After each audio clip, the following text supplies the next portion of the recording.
Alright, anime fans, strap in today. We will talk about Megalobox, a brilliantly made anime that will leave you at the edge of your seat. Join me as I dive into Megalobox and try to figure out if it's really worth watching. Can I make it through the whole series without losing interest? So, Megalobox is the kind of anime that doesn't ask for your attention. It demands it. It's gritty, raw, stylish as fuck, and punches harder than most overproduced modern shows that rely on flashy animation over substance. If you want something that feels real, visceral, and unapologetically cool, this is your next fix. Let me break it down for you, in a way that captures just how badass Megalobox really is, and why it's absolutely worth watching, even if you don't give two shits about boxing. Let's talk about its story. At its core, Megalobox is a spiritual successor to Ashita no Joe, a legendary boxing manga from the 70s. But instead of just modernizing it, the creators said, fuck it. Let's take this thing to a grimy cyberpunk future and strap mechanical gear to fighters' backs. We are introduced to Megaloboxing, a brutal underground sport where fighters use exogear to amplify their punches.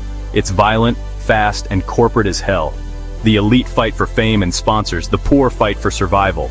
Then comes our protagonist Underdog, an unregistered fighter with no name, no license, and no future. He lives in the slums, throwing rigged matches to make ends meet. He doesn't fight because he loves it. He fights because he has nothing else. But deep down, he knows he's better than this bullshit life. When he crosses paths with Yuri, the reigning champ, a high-tech monster backed by corporate overlords, it lights a fire in him. Underdog throws away everything, rebrands himself as Joe, and sets out to enter Megalonia, the biggest tournament on Earth. Only catch? Joe fights gearless. That's right, while everyone else is juiced up with robotic armor, Joe says, fuck the tech, I'll beat you with my bare fists. Coming to animation, visually Megalobox looks like it got lost in time, in the best way possible. The animation is intentionally gritty, with a late 90s aesthetic that feels hand-drawn and raw. It oozes character. The dust, the sweat, the blood, it's all textured. You feel the punches, you hear the dirt crunching under boots, and the music, fucking fire. Hip-hop infused beats with a lo-fi edge that sounds like it was mixed in a garage. It's got that Samurai Champloo energy, but grimmer, more street, more real. Joe isn't some prodigy or chosen one. He's broken, he's pissed, he's tired. But he never quits. He's what you get when you throw grit, desperation, and pride into a blender and pour it into a pair of cracked boxing gloves. He doesn't fight for glory. He fights because it's all he knows. And that's more honest than half the I wanna be the best shounen leads out there. Every fight in Megalobox feels like someone's life is on the line because it fucking is. There's no magic power-ups, no believe in yourself monologues that give you sudden speed boosts. You win because you earned it, or you die. Joe's not just facing stronger opponents. He's fighting corruption, class warfare, his own broken body, and time itself. By the final episodes, he's practically being held together by tape and raw willpower.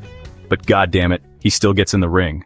Beneath the badassery, Megalobox is telling a pretty brutal story about society. There's a stark contrast between the glittering towers of the elite and the rusted-out slums where Joe and his crew live. The show isn't shy about calling out class inequality, corporate greed, and how systems fuck over people with no money or name. But it never gets preachy. It just shows you the world for what it is, and lets the characters fight through it. Yeah, we're not stopping there. There's also Season 2 called Megalo Box Nomad, which takes place years after the first series, and holy shit, it's a gut punch. Joe is older, broken down, haunted by guilt and pain, wandering like a ghost in his own legend. It's not just a sports anime anymore. It's about grief, about loss, about atonement. The sequel hits harder emotionally than most drama anime out there, and Joe's journey becomes deeply human. Now, why you should watch it? Firstly, it's short.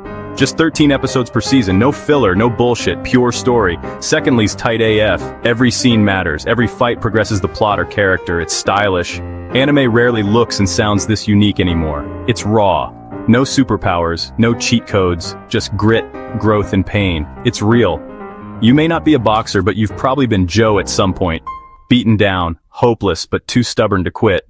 Final thoughts. Megalobox is the kind of story that flips the bird to the idea that you need money, tech, or pedigree to be great. It's for the outcasts, the dropouts, the fighters with nothing to lose and everything to prove.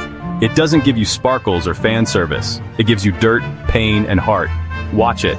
And when you do, turn off the lights, crank the volume, and let the fucking wolf run. That's it for today. Share your thoughts in the comments. Please like and subscribe for more anime content, and I'll catch you in the next one, my boxing legends.